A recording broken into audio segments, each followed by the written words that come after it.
now thank me. Nice job, Joe. Did I hit it right? Yep, we're recording. All right, welcome everybody. It is so good to see you. We do have some really good information to share with you that's really important with the current market and the Feds making their announcement.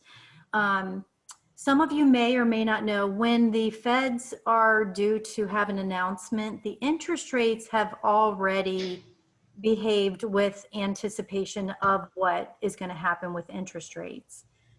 So we've already seen a little bit spike in the interest rates. They did say that they are going to go up slightly, but nothing major so we're not going to have major activity as they promised earlier, that we're not expected to have a huge increase until 2023. But as we all know, the wind blows and that changes in a day. So the nice thing on this end is because of the already overreaction in the market with the mortgage lenders, they're going to start calming back down. So with that said, can we still, okay? I'm sorry. Yeah, I can hear it. Thank you. Okay. So with that said, can we still see interest rates in the twos? The answer is yes. We're still seeing interest rates in the 2% range. What we are expecting is it's going to normalize and we'll probably hang out in the mid to low threes. And of course, that's all dictated with programs and qualifications, obviously. What surprisingly, we were seeing a huge spike in investment properties. I do want to share with you now, in the past, I guess a couple of months ago even, we were able to do 15% down payment on investment properties. We no longer have those. Now all lenders are required to have a minimum, unless they're a portfolio lender and they're holding the paper and it's a special program, the minimum required investment down payment is now 20 to 25%. So please prepare your investors of that they're not getting the lower down payment opportunities that we had just a few months ago. The other thing that I really want to talk to you guys about is when you're completing your contracts, we are now getting a hard stop on our end, which we weren't getting before so much, but we are now. So when you are completing the addendum that lists the real estate agents, your broker, the listing agent, buyer agent license numbers, it is imperative that the signing agent, we need your license number, not your team leader. And I know RE/MAX has a lot of team leads, and we're seeing them put that information rather than your own. So if you are the signing agent, please include your license number. Since you're sending these addendums out for signatures and acceptance, if you do not see that information completed on the listing side and we're trying to expedite a closing, if you don't mind terribly asking the listing agent to complete all of their information as well, to include their license and contact information, because as we all know, the appraisers have to contact the listing agent. And the appraisers, that is going to slow down the appraisers getting moving on getting the inspection done and turning in the report. So that is brand new information that we're getting that is top of mind for wholesalers and appraisers. Anybody have any questions so far with market and contracts? And if, I mean, the only thing I wanted to add was on the investment properties, keep in mind that 25% down payment is going to be huge compared to a 20% down payment in interest rate. So yes. kind of keep that in mind if you know anybody that's looking for investment property. Yeah, it is a huge adjustment. Hey, Tammy. Yes. What is the percentage of the monthly rent that could be counted toward income, toward the 75, income? 75%. Okay. Yep. We're still on certain programs. You have to have the Schedule E. They have to show a history on some of them you don't. So they are definitely case by case. Feel free to reach out to any of us with Motto, and we'll be happy to run those scenarios specific to your clients to make sure that they qualify for those. Hey, Tammy, can I ask a question? When I do an offer, I put both Zugel's license number and my license number on there. Is that okay, or should I just start to include just mine? It's okay, but it's very important that your information absolutely. Okay. You don't have to put Zugel's. You do have to put the broker owner, not the team lead. Right, okay. But yes, thank you, Jody. That's really important that we have your phone number and your license information if you're the signing agent. Then also make sure that your emails are current, Yes. because I think some of those things are probably pre-programmed in, and if you've changed emails, makes it a little difficult to communicate. Yeah. Yeah. And we can do a license lookup. We did have one scenario on one of our clients. The listing agent was using their license number and sponsoring broker that isn't their current broker. So we had to go back and track them down and make sure that their licenses are in fact sponsored with the correct broker. So we're really stalking you guys. We're getting nosy. But it is mandatory from our wholesale lenders. Okay, Liz, can you talk about the appraisal environment? Because that's always fun. Yeah, it is always fun, appraisals. For everybody that doesn't know me, I am Liz Buckley. I am new to Motto in May. I joined, came aboard, and I am actually on the Eastern Shore of Maryland. So just like anything else, depending on where the market is, things can be a little bit different. So I'm understanding that in the Baltimore area, the appraisals are coming back a little bit quicker. I think things are starting to normalize in that region a little bit more. We're still on this just because of the sheer, we don't have as many appraisers on the Eastern Shore. We're still seeing about a 30-day turn time, 3 weeks in regards to those, but they are, they're coming back. They're coming back good. They're just taking a bit longer. I mean, we're not struggling with values or anything like that in this area.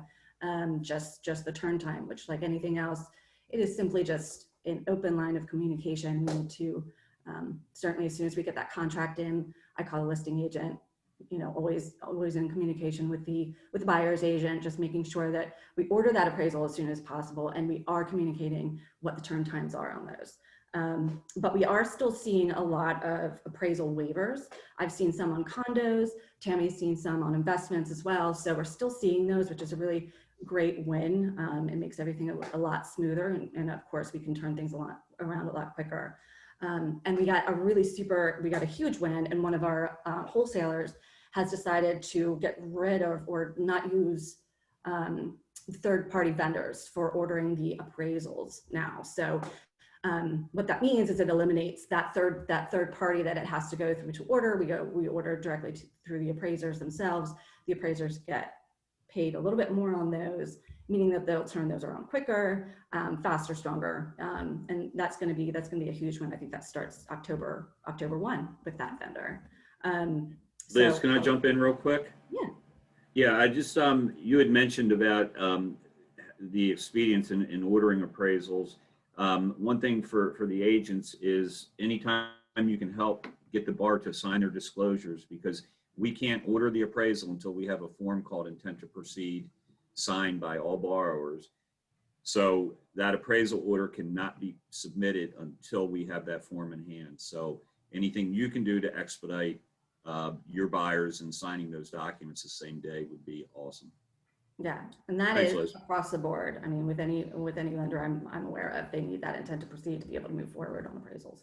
So it's really important. Their expediency obviously trickles down. But yeah, that's kind of what we're seeing around here. I don't know if anybody has any specific questions in regards to appraisals or, I mean, it's been a struggle. I mean, I think we're all in the same boat. The appraisals have actually been the biggest struggle we've been seeing. So having some normalcy will be great. Yeah. And then Tammy, if you can interject, and maybe Liz on your side of the bridge, what are you seeing as far as appraisals coming in, as far as value compared to sales price, contract price, listing price, so on and so forth? I mean, in my market where it was, and generally it is right on. So I'm not seeing, and thankfully I'm not seeing any undervalue. So it's just the timing of it. They're coming in really clean. Sometimes, you have appraisals that come in and they, you know, you need updates, or, you know, there's questions, we're going to review them, and there's a lot of questions. They're not addressing everything that they need to do in regards to the appraisal, but they're coming back pretty clean, meaning we can actually get them approved fairly quickly as soon as they come in. But it's just the turn time here. Yeah, and on our side, we've been getting some really good wins. I haven't been seeing the appraisal shortages like we were a few months ago. So what that tells us is finally the comps, the sales, everything is going on record. So the appraisers are able to use better comps, and we're having better luck with the property values. Some of them are, most of the ones I've seen over the past month, they're coming in 1,000, a couple thousand higher.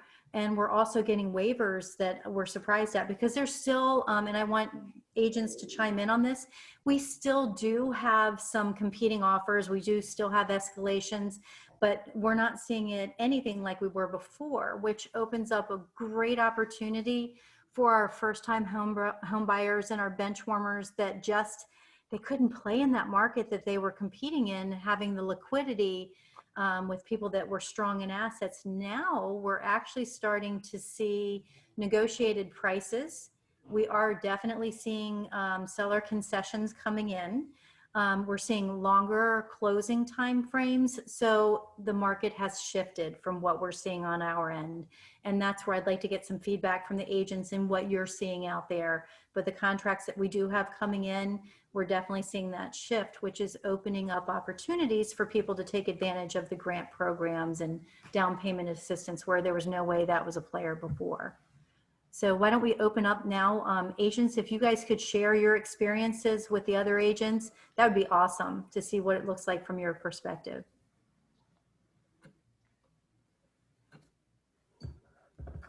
All right, agents. I know everybody's had coffee.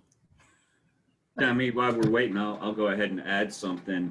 If you have a listing and you know of a closing that's happening on the street, 2 doors down, whatever the case may be, if you can hold off your appraisal until that other house on that street or whatever sells, knowing that it's appraised higher, it's going to benefit you in the end, because we can't use the value on anything that has not closed. So if we get the appraisal in on October 15th and the house next door appraised and closed on October 16th and it was higher, we can't go back and use that. So keep in mind that when they do the appraisal, it's only things that have settled up into that appraisal date.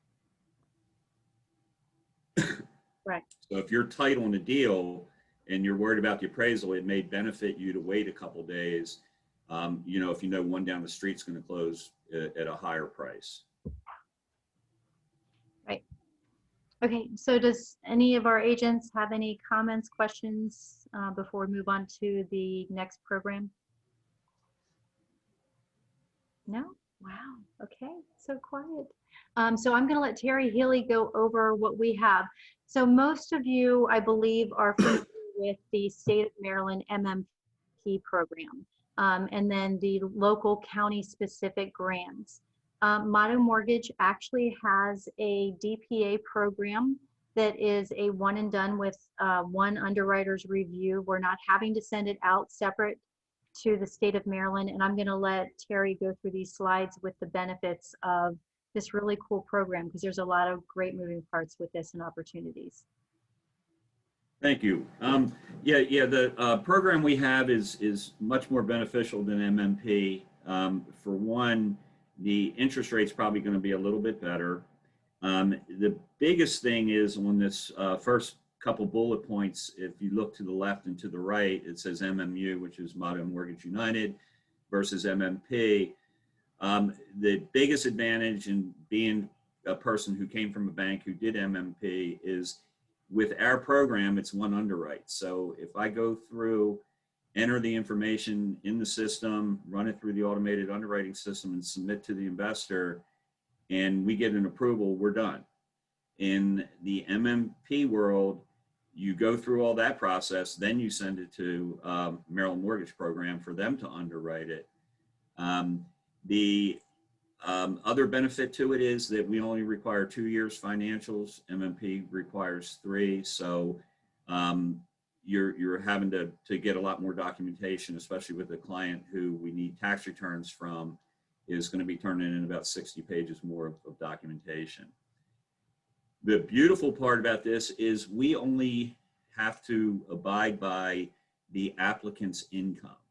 So in other words, if Tammy Andrews applies for this program and Tammy is on the loan and she has her husband Barry, who also makes money, but Barry's not on the loan, we don't have to count his income. MMP, you have to count the household. So if you have a husband and a wife or 2 borrowers, 1 borrower, whatever, on the loan, and they have an 18-year-old kid that's working, we have to get that child's income taxes and count that as household income. So phenomenal feature there.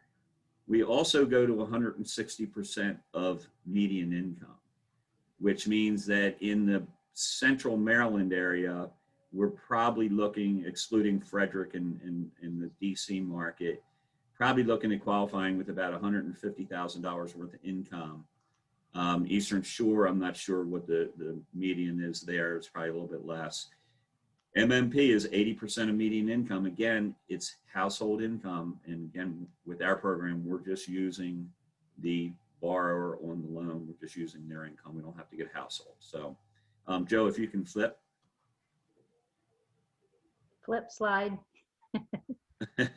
So we have 3 programs. We have FHA, and we can do a 3, 4, 5, or 6% grant. Now, what that is that is off of the sales price. So we can go up to 6% that we're giving back to the client. On conventional, we're limited to 5% and below. And then the Power Grant, which is a conventional program that requires 3% down, we can do a 2% grant on that as well.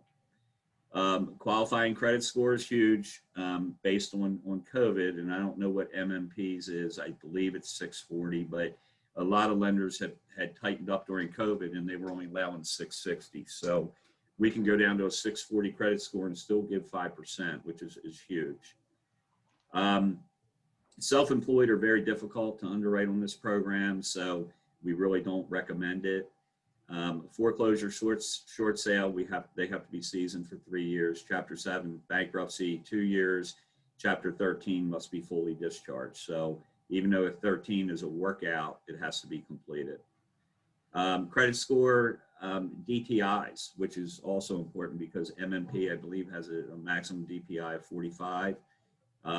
We have 45% up to 660. Over 660, we can get whatever AUS, which is automated underwriting system, we can lend on whatever they recommend. So if I get a 57 and I get approved eligible, we're good to go. We talked about the income, and then also home buyers education courses required.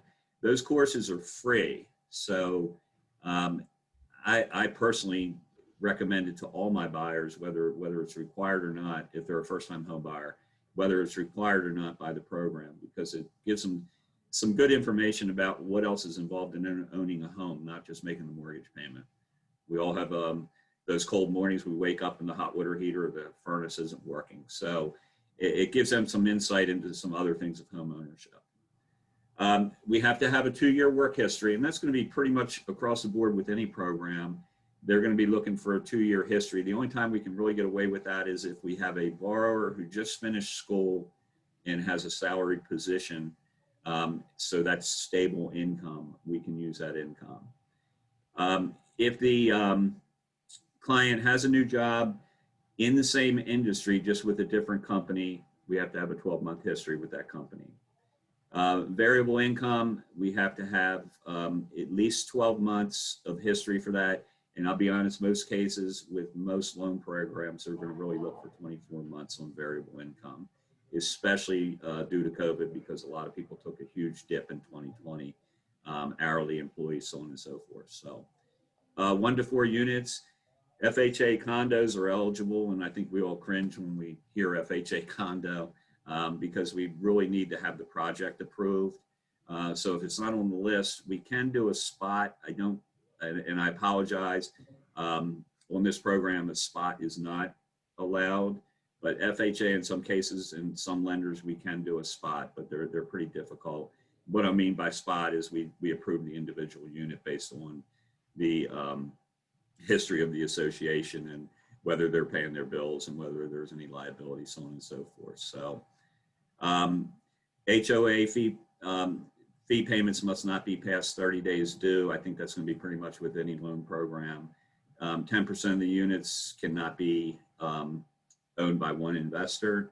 No open litigation, and we already talked about the spot approval. Occupancy, as with any primary residence, must be within 60 days of closing.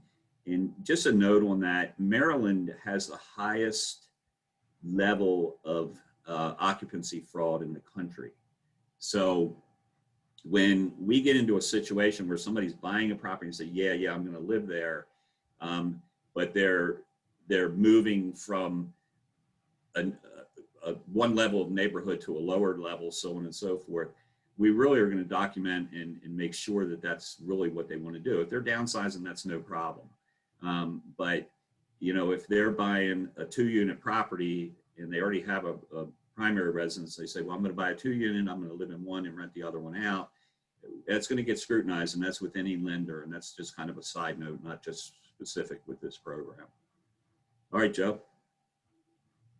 So anyway, that's your dream, our expertise. It's a great program. Any of us are happy to help you. Tammy, Liz, Cassie, we can help you with this program. And then, that being said, there's also some alternatives that we can look at. So, it's not everything has to fit into this. What I like about this program is it's a door opener. So if you're talking to a potential buyer and they say, well, I already talked to, Susie Smith at Remax Results, and she said, well, I don't have any, since I don't have any money, I can't do anything. This gives you a conversation starter and say, oh, well, hey, Terry, Tammy, Liz, Cassie, they have a program that might be able to help you since you do not have any funds. You need money, help for closing. It just is that other potential buyer that you didn't think that you could get because they said they have no money. So anyway, Tammy, anything? Liz? Cassie? So I want to say, if you are dealing with a competing offer, this is still strong because, one, it can be the conventional program and it's not an outside grant program that's required for approval. And as we know, as listing agents, that's what scares you. If you have to wait for yet a second set of eyes and a third-party underwriter to review something, that makes it a higher risk. So this takes that elephant out of the room with it not being high risk, because it's one underwriter, one program, one loan. So hopefully that will give you some leverage and allow your buyer to not have to come up with as much money out of pocket. And that being said, Tammy, the lender for the first mortgage is going to have probably different guidelines than Maryland mortgage programs. So you could get all the way through, the appraisal's done, everything's done, you got a full approval, you're all excited, you're getting ready, to schedule that closing. And then it goes to MMP and they say, oops, they make $1 over the median income, they're done. Or they got a 46% ratio because we're going to calculate the income a little bit differently. And I've had that happen with a county program when I was at the bank, where this was tip income, and we were calculating the way that the guidelines told us to calculate it. They basically calculated it a totally different way, and the bar in their eyes made too much and we couldn't get the grant. So we're not going through that. Once you get approval, you're done and you're ready to go. Oh, and the other thing that helps expedite this process with MMP, the applicant is required, and depending on what county, city, or where they're located, and they are county, city specific, this program is not. So you know how they have to go to the classes for the housing counseling, they do it online, then they have to wait for their one-on-one intake per county or the city. They don't go through those processes with this program. So that also helps expedite being able to go from contract to close. We do require counseling. However, it is our online frameworks, right, Terry? Yep. Yeah, so the frameworks is something that we do even with buyers with credit scores under 620. It's online that we offer it, and they can sit and knock that out real quick. It's not something they have to go through a process, show financials, and do a one-on-one intake with any approved counselors. So it really does save time and money to help you guys expedite getting contract to close on this program. Does anybody have any Tammy- questions on this? I do. Go ahead, Sean. My question is, so knowing how the MMP program works and that it absolves or whatever after a certain amount of years, I saw that you can do up to 6% on the FHA. Does that mean you can utilize it towards down payment in addition to closing cost? Yep, it can be used for down payment and or closing costs. Beautiful. Now, the one caveat which you reminded me of that I did not bring out is this loan is totally forgiven. It's recorded as a second lien. It's what we call a silent second. There's no payment, no interest rate, so no interest is not accruing.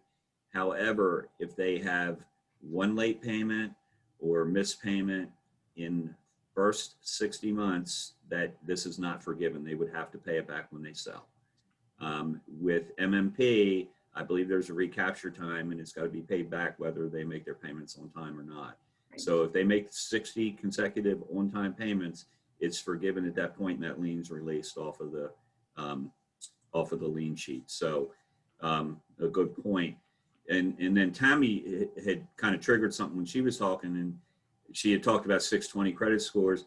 We have lenders that we can do FHA down to 600 now. So if you're dealing with a bank and you have an FHA client and they got a below a 640 credit score, that bank is probably not doing that loan on FHA. So keep that in mind as well, that we're here. If you have a client and the deal looks like it's getting ugly or falling apart, and the biggest telltale sign of that is when you call the lender and they ignore you.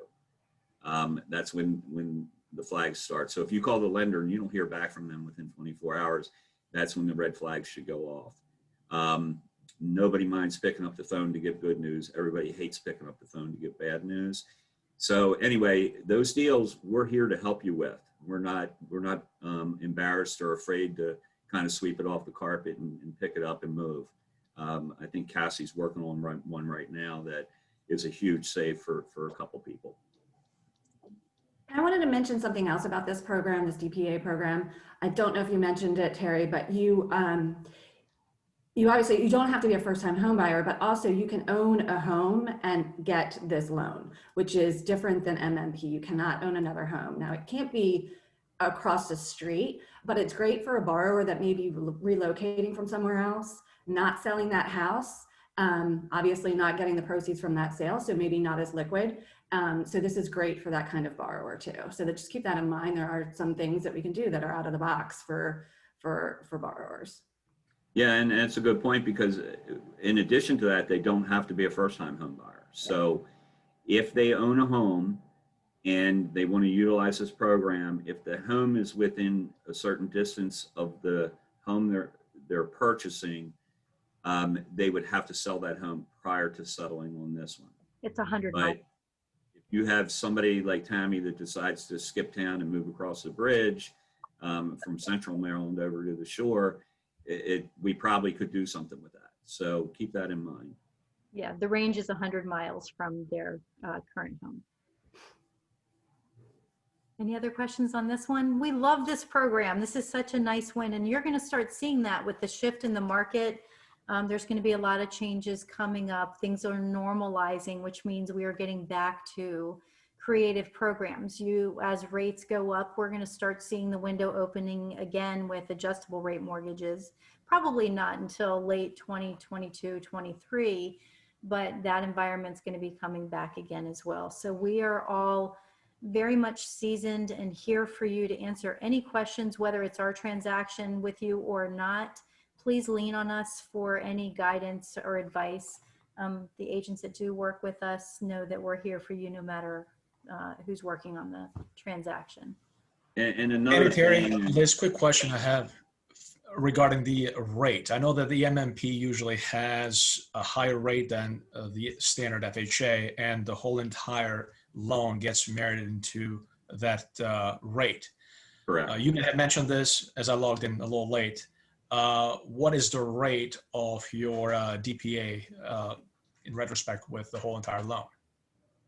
It's going to be comparable to MMP, maybe a little bit lower. The beautiful thing with this program is that they do not change the rate like interest rates change on regular FHA or conventional every day. They'll set a rate and it'll stay around for like 6 months. But I believe right now the rate is probably around 3.375. And I think MMP might be 3.5 to 3.625. But, you know, and the thing is, obviously we are selling rate, but we're selling the ease of the program. And we're selling the fact that we can go to 160% of median income. So there's other advantages, you know, to that, but that's a great question. Thank you, Dennis. Yeah, we do have a lot of young professional individuals and couples that make really good money. They're first-time home buyers, and unfortunately, they make too much money for the MMP program. So this fits beautifully for our young professionals that are doing well with their income. I have a question. What if they did this program and then and they came in at like that 3.6 or whatever the interest rate was, and then a year from now they wanted to refi to get a lower interest rate? How does that affect that that payback? Great question. That goes back to they have to keep the loan in place for 5 years and make 60 payments before they can do anything with that. If they sell or refinance within that time, it would be due and callable. And MMP is going to have the same thing. Thank you. Thank you. Great question. Yeah, that is a really good question. Anyone else? Wow, we're finishing really early. I think that's all we have to cover. If we can open the floor, if you have any general questions for us that we can help you with, we're happy to open that up. Well, Tammy, if I can add, I'll sell how brokers are better. One thing is that when I was in the banking world, getting help on a file was next to impossible because everybody you're working with is doing the same thing and they're trying to get their deals closed. Managers are incented more by what they produce versus what they help their loan officers produce. And I'm not badgering banks, but where it is with us is being a broker is two things. Is we're small, so we have each other. We also have each investor has a rep assigned to us. And that rep has skin in the game because they get paid on their volume. So if they don't close, they're not getting paid either. So they're right there to help us restructure. So when a loan goes into underwriting and the underwriter makes some comments that maybe it's going south, that rep is there to help us, as well as we have our team to restructure and probably or save that deal. So just another step of information and another brain to pick as we go through the process. True. Yeah. So as a lender, underwriters can't unsee what they see. Some information is not disclosed fully transparent. So they get a bad taste for a transaction or a client. And I don't like to call it a transaction for our So fortunately with Motto, we have the opportunity and the expertise to pull it back and restructure it, get better clarification, and we can submit it to a new set of eyes and basically be our own rescue lender, in addition to being a rescue lender for outside transactions. So the opportunity, if it's our decline ratio is minimal, and we're still closing everything within 30 days or less. So turn times are still really good.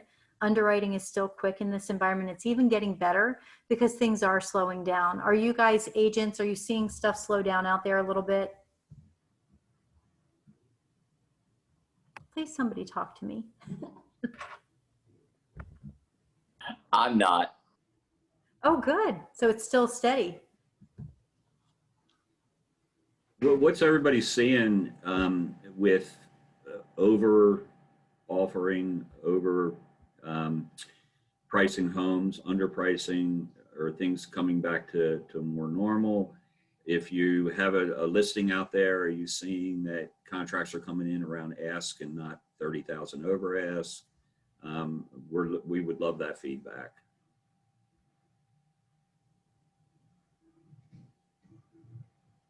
Joe, I think everybody's muted. All right, I can unmute everybody. Yep, you guys, if you want to unmute, feel free. I think in general, we're seeing what I see from talking to the agents, that it is more normalizing.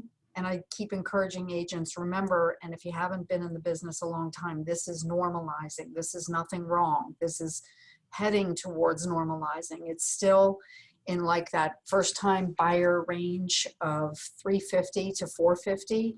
I'm seeing that there's still competition.